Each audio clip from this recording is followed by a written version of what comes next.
Hi, everybody. Natalie here, and today I'm going to lead you through a mini spring yin yoga practice. You're going to need 2 blocks. You could have a bolster if you like to use any other kinds of props, but it's certainly not needed. You might even have some padding on your mat if you need some extra padding for your joints. So we're doing a little bit of spring yin yoga, and this is to give you just a little bit of a teaser of just like an eighth of what we're going to do on Saturday. This Saturday, March 20th, is both the first day of spring and the perfect day for me to lead you through a spring yin yoga workshop with Yoga Nidra. So it will be about 1 hour and 15, a full yin yoga class, followed by about 45 minutes of Yoga Nidra, where you simply lay down, listen, and just feel amazing on all layers of your being, mental, physical, emotional. Yoga Nidra is a practice I do for an hour almost 3 times a week. So it keeps me really relaxed and happy and content. All right, so let's start. Without further ado, this is a short class. So I hope you enjoy it, and feel free to do it in the morning or at night to calm down. We're going to start with laying on your back. So just taking a few um, deep, slow breaths, laying on your back.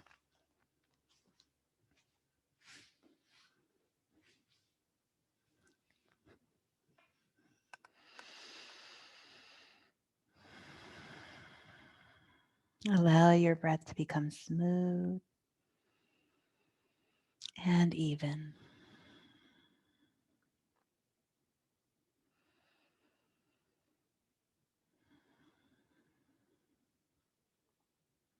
Springtime is a yang kind of time. You have yin and yang. Yin is passive, feminine, relaxing, quiet, soft. Yang is hard, fast. Think of the sun, summertime, springtime. Yin is winter, fall. Earth element, water element are all yin qualities, downward energy. And so we're doing yin yoga in a yang season. So you can just take a moment to notice any yang in your life, any doing, planning, visioning, imagining what you want your life to be. Any goals or plans that you have, and the work that you do. You might find that you're overworking, becoming kind of carried away by this upsurge of spring energy, just like the crocus shooting out from the ground, ready to go.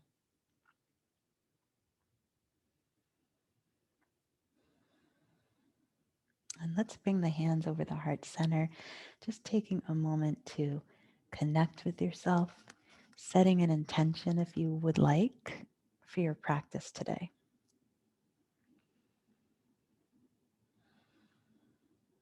And in spring, it might be something you'd like to grow, something you'd like to add to your life, something you want to cultivate.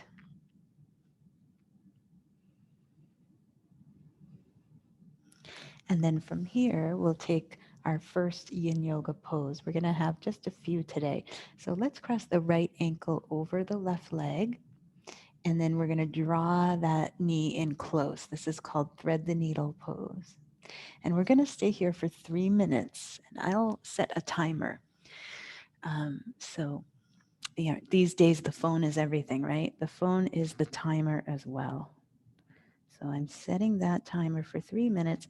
And if you've never done yin yoga before or had very little experience, you want to find what's called an appropriate edge in the pose, meaning you could put a block underneath your head to make it easier to reach your leg. You could do this pose simply like this, where you have a foot on the ground. So you could use a strap around the leg, whatever makes it easier for you. And unlike Hatha Yoga, which is Kripalu Yoga, we don't want to use muscle. So we're allowing all the muscle to relax, bypassing the muscle, and we're actually targeting the connective tissue. The connective tissue, or what's called fascia. Fascia. And this is like a netting of connective tissue that wraps around your bones, ligaments. And so we're gently pulling and pressurizing this tissue in Yin Yoga and allowing energy, what's called qi, to circulate more easily through our body. And springtime is all about circulation. It's related to the liver and gallbladder meridians. And here you're stimulating the gallbladder meridian, which is the outside of your thighs down to your lower legs, the outside.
And slowly release the pose out of your body.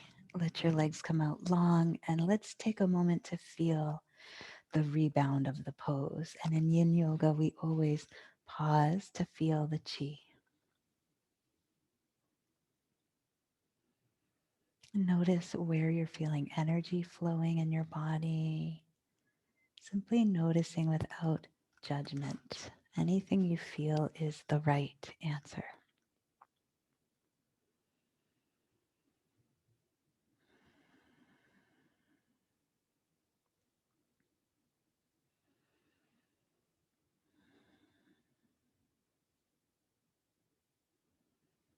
And now let's switch to the other side. So we'll do the left side. Cross your left ankle over your right thigh above your knee. Take the left hand in the center and the right hand around the back of your right knee and gently drawing the knee in, but not in a hatha yoga kind of stretchy way where you're using muscle to stretch. In other words, tensing your arms. Relax your arms, let this be like you're in a hammock. So this stretch is very subtle. You find an appropriate edge and then you stay for a while. So in hatha yoga, the stretching that we do for about 5 deep breaths. That benefits muscle. To benefit connective tissue, we have to stay in you can call it a stretch if you'd like, in a pose.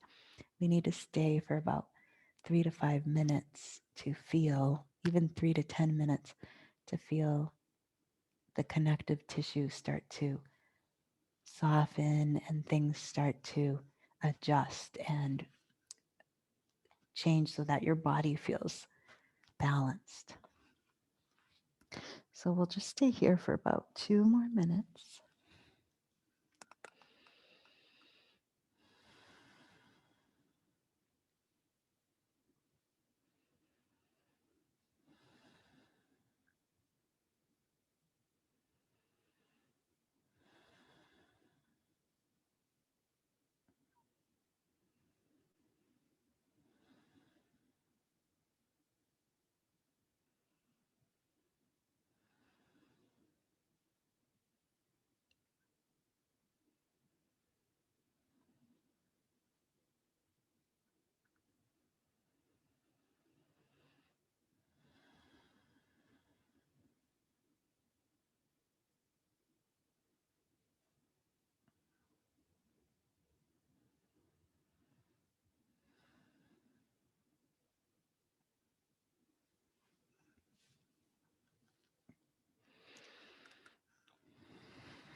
And slowly release the pose from your body, laying out flat again and noticing the rebound.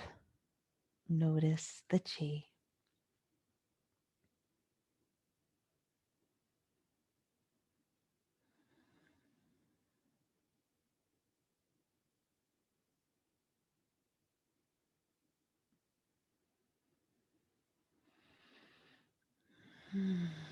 And take a deep breath in and a big sigh out through your mouth.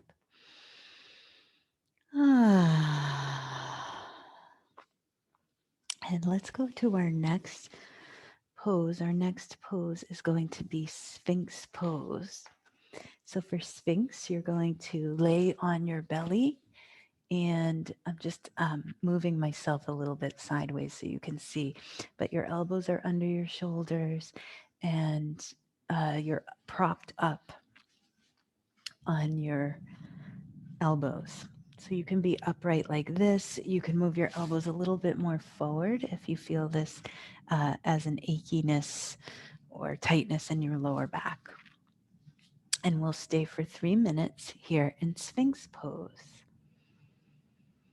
Feeling free to use a prop like a block like this. You could put a block under your forehead if your neck needs that. Or just stay with your head upright, glancing slightly down between your thumbs. Letting your back relax, legs relax. Remember, we're not using muscle here. We're using a little bit of muscle in the arms so that our shoulders don't hunch into our ears, but pressing shoulders down.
And slowly start to release the pose. Bring your elbows wide and take a little rest. Third eye right between your eyebrows, resting on your hands. This is supposed to stimulate the vagus nerve. Our vagus nerve is related to a feeling of safety and connection. So when we activate the vagus nerve, that's how we're going to feel safe and connected. So let's just wiggle out our hips a little bit too. Release your lower back. Notice the chi flow. Where do you feel energy?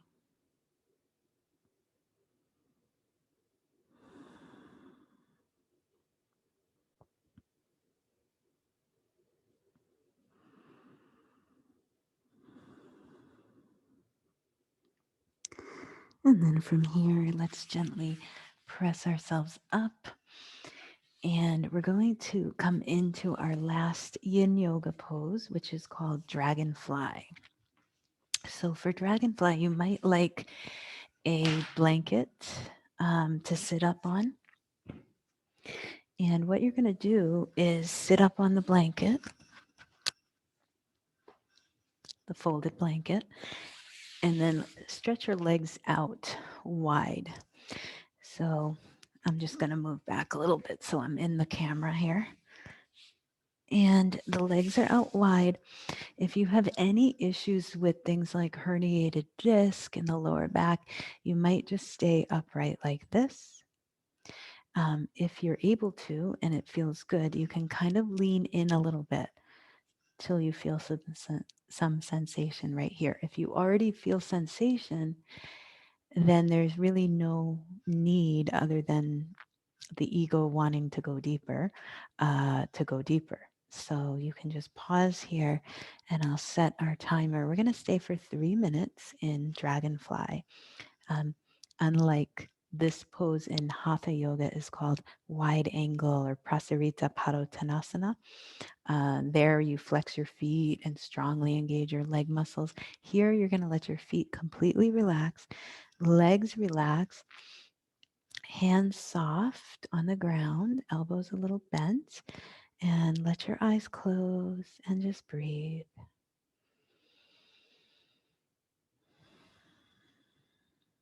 Notice we're stimulating the liver meridian, which is the energy line or energy channel that goes up the inner thighs, up into the eyes, is where the liver meridian goes. It's related to feeling a smooth flow of energy through our bodies, detoxing, cleansing, purifying,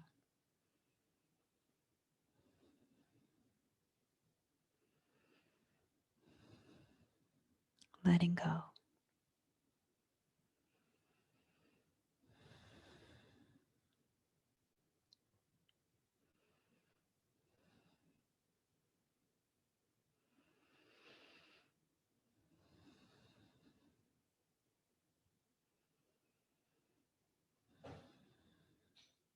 Keeping that breath smooth and even in this pose.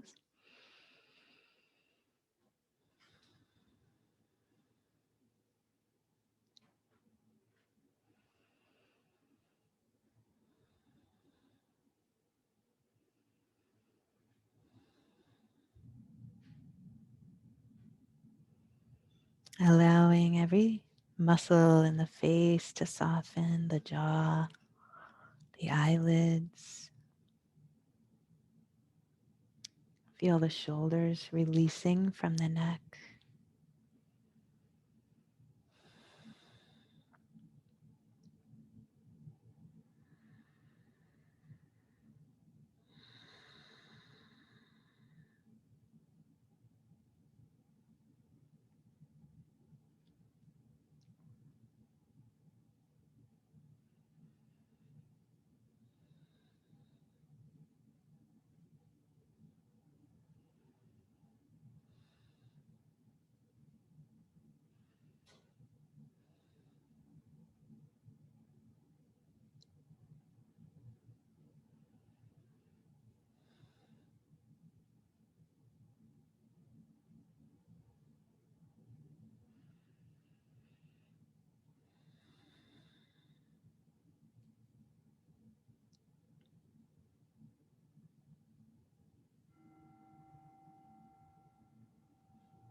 And we'll slowly come out of this pose, inhaling. Exhaling, bring the legs together. And let's end in Shavasana. So you can lay on your back with your legs bent or straight. You could put a bolster just under your knees like this.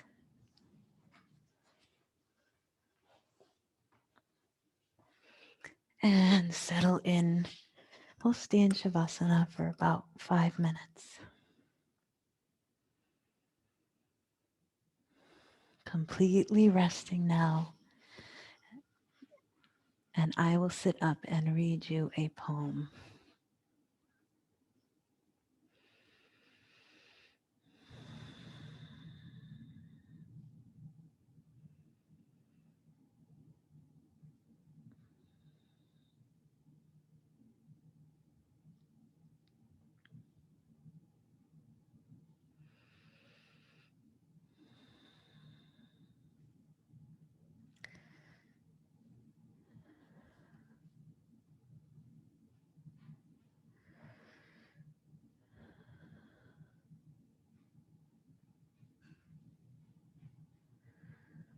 Today's poem is called The Pawns by Mary Oliver.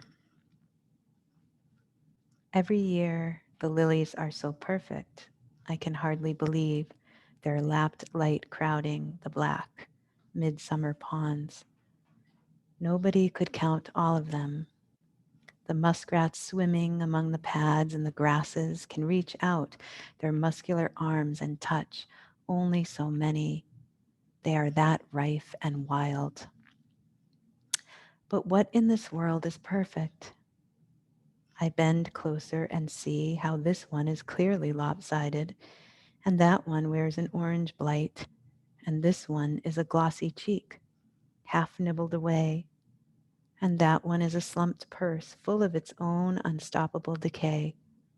Still, what I want in my life is to be willing to be dazzled, to cast aside the weight of facts, and maybe even to float a little above this difficult world. I want to believe I am looking into the white fire of a great mystery.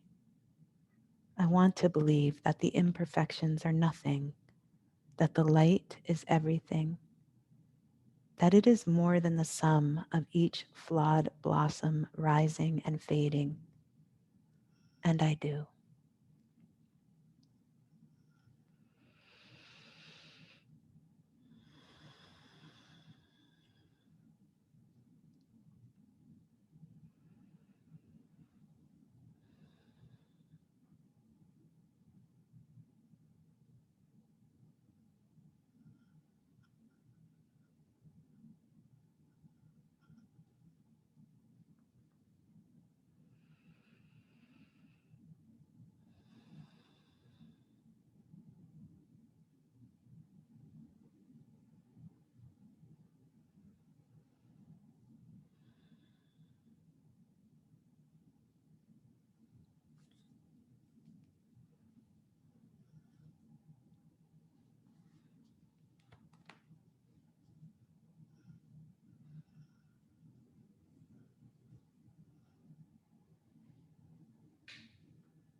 Slowly Begin to deepen your breath.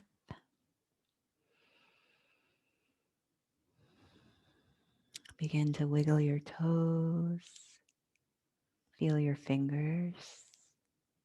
Wiggle and stretch and circle.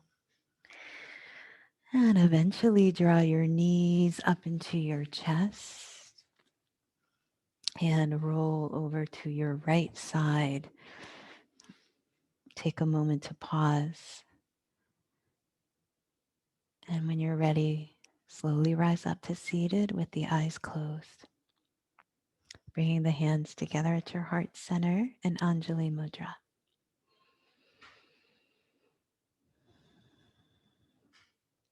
And let's end with the sound of Om together. Take a deep breath in.